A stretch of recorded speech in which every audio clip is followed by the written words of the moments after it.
awake in thy light. I awake in thy light. I awake in thy light. I am joyful and free. I awake in thy light. I awake in thy light. I awake in thy light. I am joyful and free. I awake in thy light. I awake in thy light. I awake in thy light. I am joyful and free. I awake in thy light. I awake in thy light. I awake in thy light. I am joyful and free. I awake in thy light. I awake in thy light. I awake in thy light. I am joyful and free. I awake in thy light. I awake in thy light. I awake in thy light. I am joyful and free. I awake in thy light. I awake in thy light. I awake in thy light. I am joyful and free. I awake in thy light. I awake in thy light. I awake in thy light. I am joyful and free. I awake in thy light. I awake in thy light. I awake in thy light. I am joyful and free. I awake in thy light. I awake in thy light. I awake in thy light. I am joyful and free. I awake in thy light. I awake in thy light. I awake in thy light. I am joyful and free. I awake in thy light. I awake in thy light. I awake in thy light. I am joyful and free. I awake in thy light. I awake in thy light. I awake in thy light. I am joyful and free. I awake in thy light. I am joyful and free. I awake in thy light. I am joyful, I am free. I awake in thy light.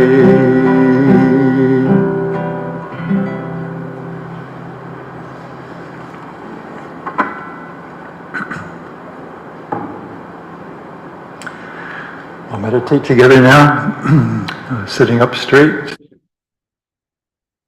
You want the spine erect, but you also want to be relaxed.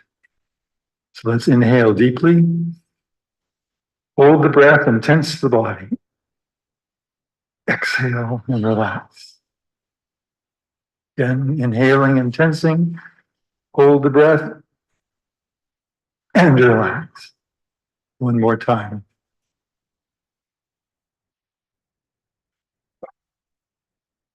Now, let that relaxation spread out through your body. Feel it as a sensation, relaxing the muscles all through the body, starting at the feet, working up through the legs, all through the middle of the body, chest and back, hands and arms, up through the neck, and all around the face and head. Feel that calmness.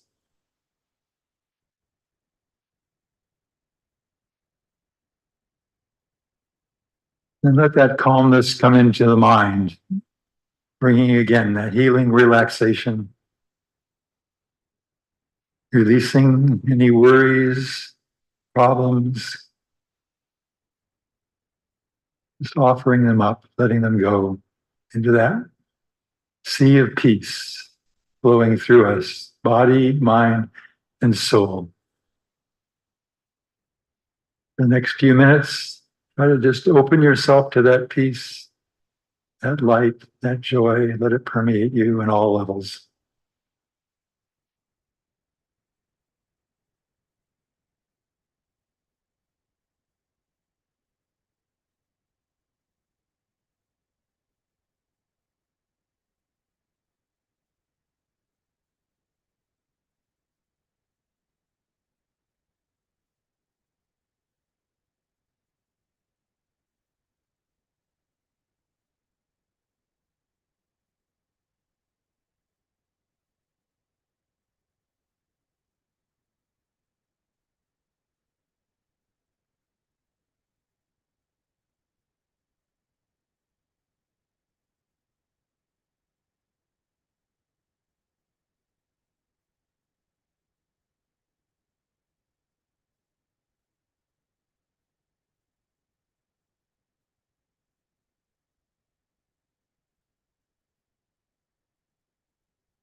Oh,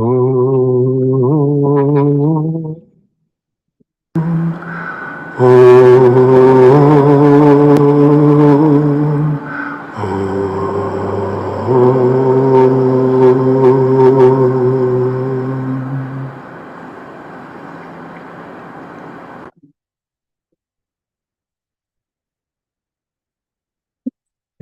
welcome again. For those of you who don't know me, my name is Nayaswami Nitai, and I came to this work a long time ago. It was September of 1969, and I found myself very close to here. I was in New Delhi, and I was looking for an answer to life, and somebody suggested I should read this book. And you probably can all guess what the book was. And so I picked up my copy of Autobiography of a Yogi in Connaught Circle that morning, started reading it, and that changed my life. When I started the book, I thought I was going to spend the rest of my life in India at this person's ashram. But as you know, in the book, he tells about going back to America, which is where I started. So I had to do a U-turn and go back not only to the country I started, but the very state I lived. I was born 70 miles south of Ananda village. So I had to literally go around the world. But it was worth it. I've been living here in Gurgaon for most of the last 3 years. I have a project with Education for Life, which is the educational wing of Ananda. And I've been working with some of the schools here in Gurgaon, Ridge Valley School, Summerfield School. There's another one in New Delhi, SBM School. So bringing a version of these ideas into the school, not in a religious or sectarian way, but in a kind of a fun, experiential way that the kids seem to enjoy. But today we're celebrating a very special person, Lahiri Mahasaya. So if you've read Autobiography of a Yogi, you know a lot of the wonderful stories about him. Probably touch on a few of them today. But he is so important. I mean, all the masters are important. The Sri Teshwar is the fulcrum of a sea change that has happened here on this planet over the last couple of 100 years.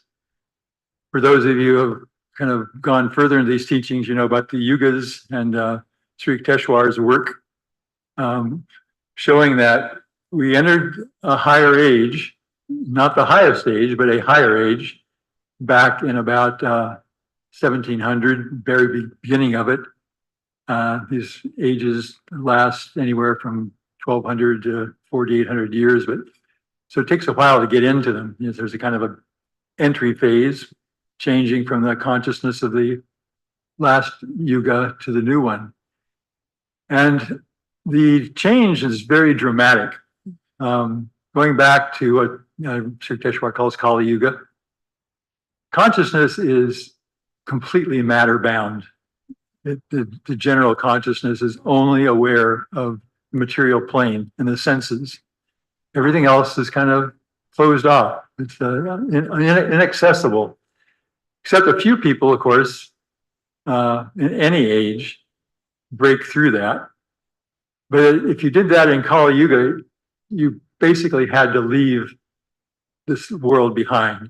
You literally had to get yourself out of the cities, out of the villages, go up here in India, the tradition was to go up in the Himalayas, just to find a cave, be by yourself, spend your whole life not having friends, not having family, focused only on this inner search. It was such a powerful choice, very, very hard to make. Few people actually, of course, did it. But then, and as this new consciousness came on the planet at this higher age, Dwapara, the general consciousness starts to change. And we're seeing it still changing. So Sometimes it doesn't look like it's changing for the better, but if you step back and look at the bigger picture, you can say, yes, it is. There's some really horrible things happening on the planet right now, but they aren't the only thing that's happening. There are a lot of powerful, good things happening on the planet, a lot of people's hearts opening up, kindness, just seeing I'm somewhat involved with the situation in Afghanistan right now with, it's a horrible situation, what's happening with the gender apartheid. But in just a little bit that I do, I find that there's people all over the globe, all over the world, trying to help these young women, trying to find ways to go in and offer them a means to find hope. And it's, again, it's a battle of light and dark, but you see that the light is there and it's working, it's growing day by day. There are a lot of other things that are not so nice on the planet right now. But what is possible now is situations like this Sunday morning, where you have a whole group of people choosing on their own initiative to come to a situation like this, where the topic is how to move out of this delusion, out of this Maya of the senses and the material plane. And that's what Lahiri Mahasaya was the model for that. And if you know his life story, he spiritually woke up at about the age of 33. For the first 3 decades of his life, he lived a fairly normal existence, although there are little hints that there was something more going on. I mean, at 4 years old, he's sitting there in the lotus pose, meditating all day long. And so you know that there's a deeper thread, but it didn't come out in the open until he met his guru, Babaji, in the Himalayas, up by Raniket. And I know there's a pilgrimage going up there pretty soon, in a month or two. If anybody's interested in going up to visit the cave where Babaji and Lahiri stayed. So this idea that, that by the age of 33, he was married, he had children, he had a job, he working as an accountant for the government. And so he was a householder. He was a person very much like all of our lives. He wasn't living in a cave, although when he met his teacher, that was his first inspiration, was, let me have this cave.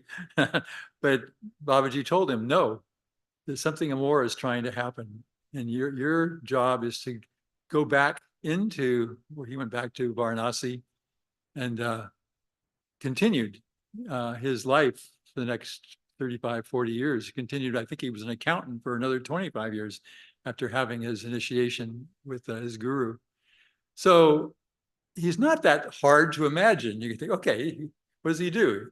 He gets up in the morning, he probably says hello to his kids, he has breakfast, he gets on some mode of transportation, he goes to his office, he works all day in his office, and then he comes back home and has an evening with his family. And so it's something that, it's not like trying to visualize somebody eating weeds up in the Himalayas to sustain himself somewhere. So it's much, much closer to regular life. And his example was that it's possible now. It's possible to make significant spiritual growth living in the regular cultures now, and to be able to take advantage of these teachings and to bring them into family life, to be an inspiration to your children, to your wife and husband. So we're celebrating that today, and we all have this opportunity to make this kind of progress in our own lives. Well, let's think a little bit about, well, what is it? What is it that we're being called to do? We start out, we're pretty much asleep in the senses. We're awake consciously, but not super consciously. And the only thing that we pay attention to is what's happening around us. Did I get my breakfast on time? Do I have enough money in the bank? Did I get good grades in school?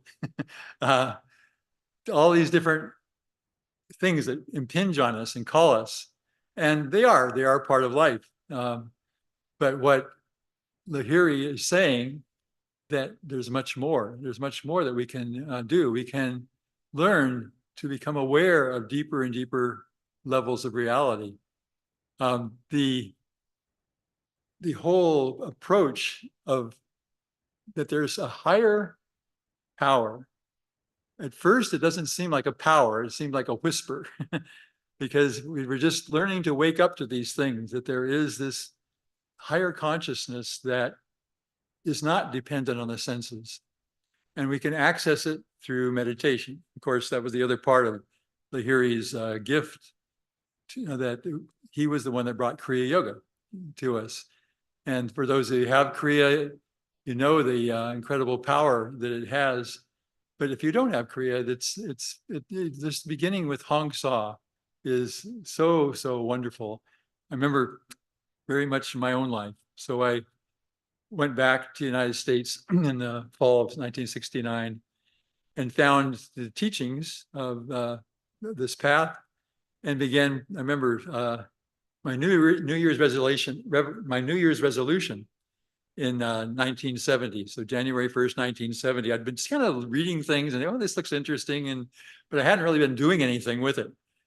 But then so it was going to be the new year, and in the United States, at least, you make resolutions, which hardly anybody ever carries out. But I said, I'm going to make a resolution that starting January 1st, 1970, I'm going to start practicing Hong Sa every day, and I'm going to energize every day. And I have for the last 54 years. because it worked, because it was, I remember I said, okay, I give myself 6 months. By 6 months, if it's not working, I'll go, it's okay. I'll go find something else, find the next thing. But a very short period of time, I knew it was working, and I knew this was my path, and I would commit myself to it. So what happens? Well, energization, you would get more energy. You wake up. And if you are sensitive to it, you wake up not only physically, which is a great step forward, but also mentally and spiritually. You're energized and you're able to be aware of things on a higher level. When our energy is low, it's impossible. We all know that. When we get tired, sleepy, we get cranky. We get, it's just, there's not a whole lot of inspiration in that state. But when you do, when that energy level goes up, lots of things are possible. And we see the potential that exists for us. So energization is key. Hong Sa, just working with trying to begin to interiorize the consciousness. It's not very easy in the beginning, especially if you have 30 or 40 years of momentum of only dealing with the senses. It's harder to break that. It's not so hard for young children. I've worked with children my whole life, and I find that they don't have those strong attachments because there's only been a few years that they've been dealing with the senses. And so in many situations, they were able to snap through and just to break into those higher states of consciousness a little more easily if they have the right construction going through it. But so at first, we're Hong Sa, so we're breathing, we're just following our breath, we're trying to relax the body. If there's no relaxation there on the physical plane, it's impossible to relax on the mental plane, the higher planes. So you've got to get the physical plane relaxed. So Hatha Yoga is a wonderful practice to work with the body, just to get rid of those tensions. And with the physical relaxation, opens the doorway to, okay, maybe we can start to work with getting rid of the feeling, the emotions. Again, at some point we live in our emotions. We are jealousy, or we are anger, or we are all these very unhealthy emotions that we can get caught up in. And so if we have physical relaxation, we have a basis for being able to relax the emotions and realize, oh, okay, I let go of that tension in my arms and my legs. Let's see if I can't do that with my feelings, and just kind of let go of the emotions come from attachment to the senses because something didn't work in our life, or we want something. I really, really want whatever it is, the fill in the blank. And that creates a tension. It creates a pull, a way to keep our cell of consciousness locked on this physical plane. As we learn to let go of those, there's a calmness that we start to experience, this calmness of feeling level. And then from there, the next step is to the thoughts. Can we, again, take that same relaxation process that we use with the body and the feelings, can we take that into the thoughts? Getting control of the mind is a challenge. I don't know anybody that just clicked on it the first time. It says in the Bhagavad Gita, the mind is like the wind. It's just all over the place, thinking about this and that, and all these stray thoughts come in. But with practice, you make progress. And everybody who sincerely practices will see that. Your mind also, just like your body was able to calm down, your mind starts to calm down. And you're able to get control of it. You're able to hold that focus. Let's just do a little experiment. So I want you to just sit up, put your mind at the point between the eyebrows, and see if you can hold it there for 10 breaths without it moving, okay? So just breathe normally, but every time you breathe, count 1 and see if your mind is here at the point between the eyebrows. Okay, ready? Take a deep breath. Let's begin.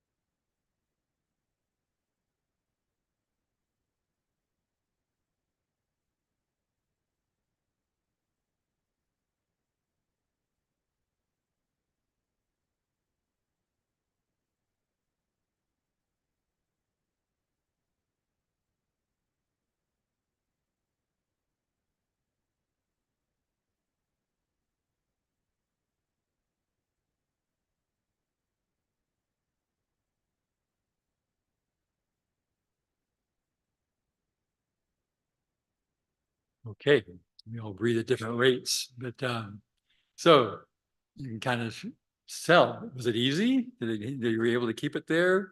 It helps to be in a group like this. You know, the group satsang that way. But it's just a little, exercise to see, well, how much control do I have over my mind? You can usually, when you're sitting there, you're trying to keep your mind there, thought will come in here and it'll start pulling on you.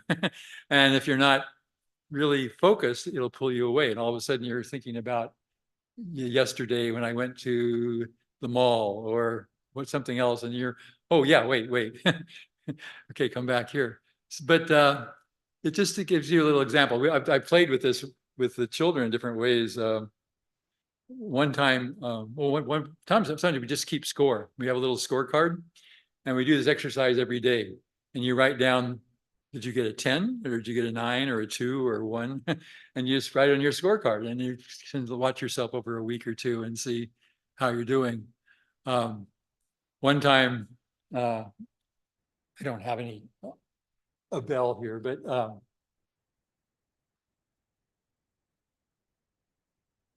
I had a little bell because they had a hard time. And I said, okay, I'm going to ring the bell every 30 seconds, I think we started with, and we'll go for 10 cycles. So it would have been 5 minutes. And I said, if your mind is at the point between the eyebrows, when I ring the bell, you get to count a point. And so we started doing that. People started counting up. And then it was very sweet for me. After about 2 weeks, one of the boys, he said, Nitai, he says, could you stop ringing the bell? And I said, why? He says, it distracts my concentration. And I said, oh, yes, we're making progress. So anyway, you can play with that another time. One of my early positions at Ananda village when I joined, Swami put me in charge of the monks. And so there was a group of about 25 guys. And we would meditate together every day. And we were always trying to figure out how can we meditate deeper? What can keep us, how can we learn to get our minds more focused? So we came up with this very embarrassing exercise where, okay, we're going to start meditating. We're going to meditate. If your mind wanders, you have to say Om out loud, loud enough so everybody else in the room can hear. So you're just admitting that your mind wandered. It's a great motivation to keep your focus because you don't want to embarrass yourself.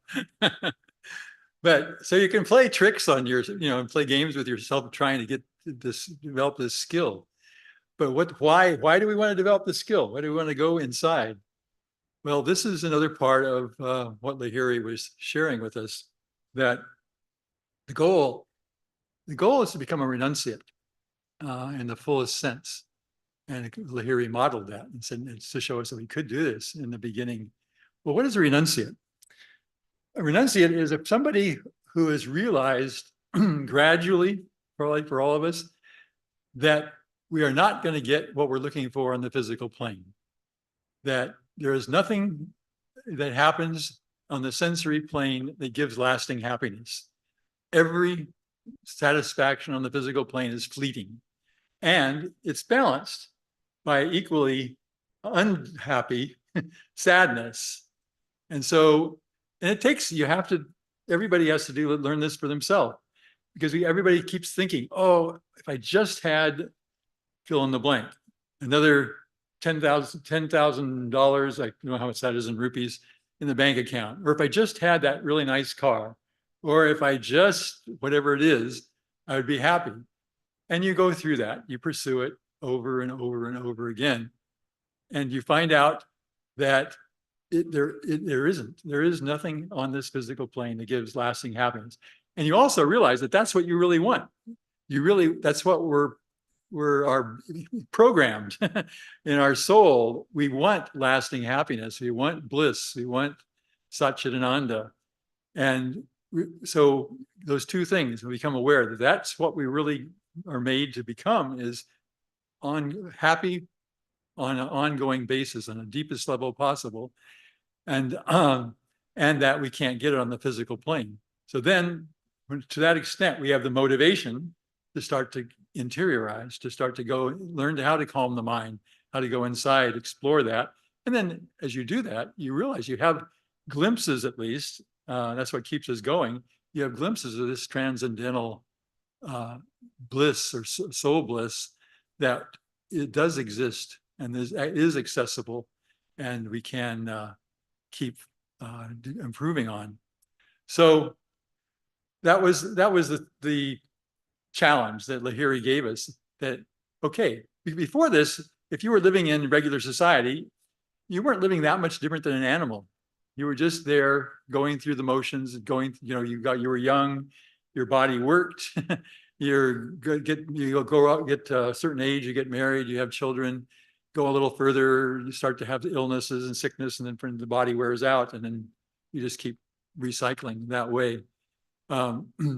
But what the masters say is that's a complete, I guess you'd say, waste of an incarnation. So because the purpose of an incarnation is to grow spiritually and to learn these deeper truths. And so that's why we're all here. And so to start to wake up to that is a huge blessing. Nobody would be here this morning if you hadn't started that process already. And to just simply be patient with yourself. We're all a renunciate in progress, and we're in the work of that. And to some extent, we are. We all have clarity in certain parts of our life about, no, I know my priorities have to be spiritual, have to be divine. But for most of us, we have little pieces that are dragging a little slowly, and that we fall into, we forget that. But the reason we have gurus is to show that light, to show that no, all the time that's possible. Master has his poem, God, God, God, and it's got some great lines in it. It says, no matter where I go, the spotlight of my mind will ever keep turning on thee. So think of that. No matter where I go, no matter what I'm doing, the spotlight of my mind is always on the spiritual. And then the second part is in the battle din of activity, my silent war cry will be God, God, God. So even when the world is going nuts and everything is going wrong and chaos is happening around us, it's possible to keep your mind on God. I had a very sweet, very simple interaction with Jyotish. Most of you know who Jyotish. He was just here last weekend with Davy. So I had a meeting with him and Davy and some other people to talk about education for life last Thursday. It was a very sweet meeting, lots of good energy. But we went into the place where we were going to have lunch, and I was the second person to go in the room. And I walked in, and Jyotish had been the first person to go in. And I walked in, and he was just standing there, and he had his eyes closed. And I knew what he was doing. He was remembering the purpose of life. He was remembering that, to be that link with God was the real important thing. And he was taking that just brief moment from, all of a sudden he was alone in a room. And what did he do? He's recentered. He took that opportunity to go back and to reconnect on that level. And I was so impressed. I've known Jyotish, forever, for 50 years. And he's just such an incredible model.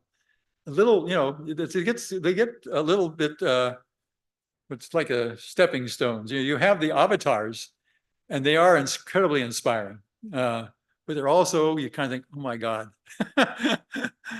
how could I ever aspire to that?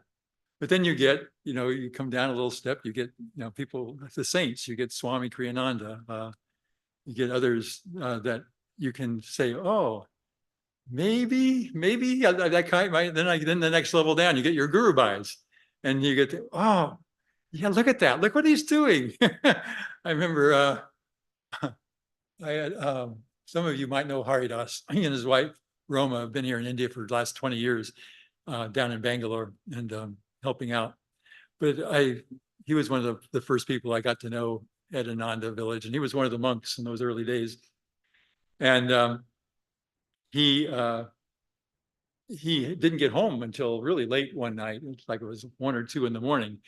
And so I'm the head monk, so I'm supposed to, what's he doing? Why is he coming home at 2 o'clock in the morning? So I went up and I asked him the next day. I said, Haridas, what happened last night? He says, you never know. He says, Divine Mother just wanted to play. I said, she wanted to play? And he says, yeah. She said, I was doing the garbage run, which he had an old truck that he would take around the village and pick up garbage.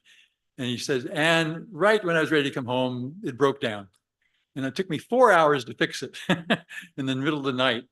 And he told that, and I go, oh my God, what an incredible person. He's volunteering to do this job in the first place. I knew nobody was paying him. He just volunteered to go around and pick up garbage.